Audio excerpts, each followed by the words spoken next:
Psalm 25, verse 4. Hey y'all, just wanted to show you a little tip on the fiberglass.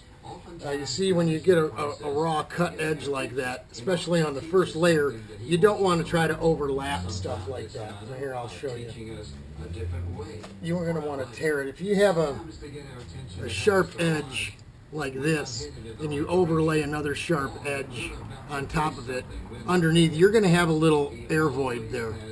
So that's why you want the frayed ends. They bind together a lot easier and keep you from getting little air voids in your part, which could cause it to, if you're making a gel-coated part, you could have the gel come off the glass. But among other things, it's just not the way to go about things. Let me show you something here. I hope this you can get right in here. I'm going to put you right down here. Let me get you on get you right at the right angle.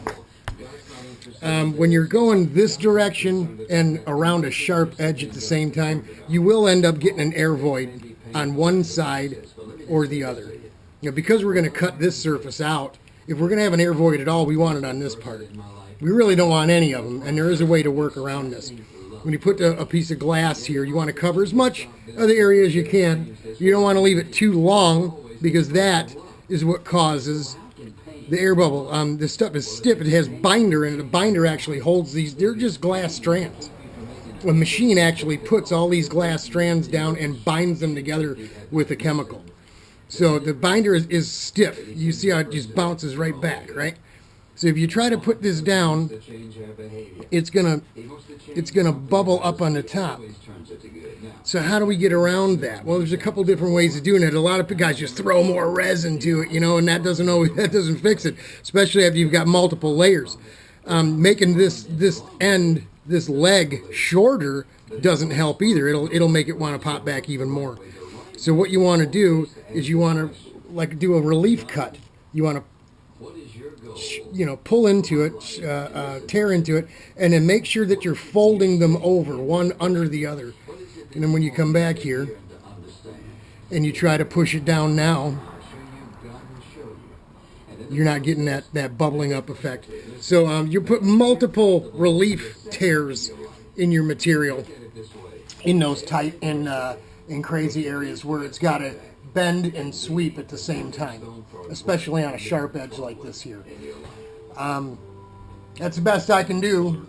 We're going to go ahead and finish ripping up some more pieces. We pre-fit the pieces as best we can, because once you get going with the resin, you're hauling the mail.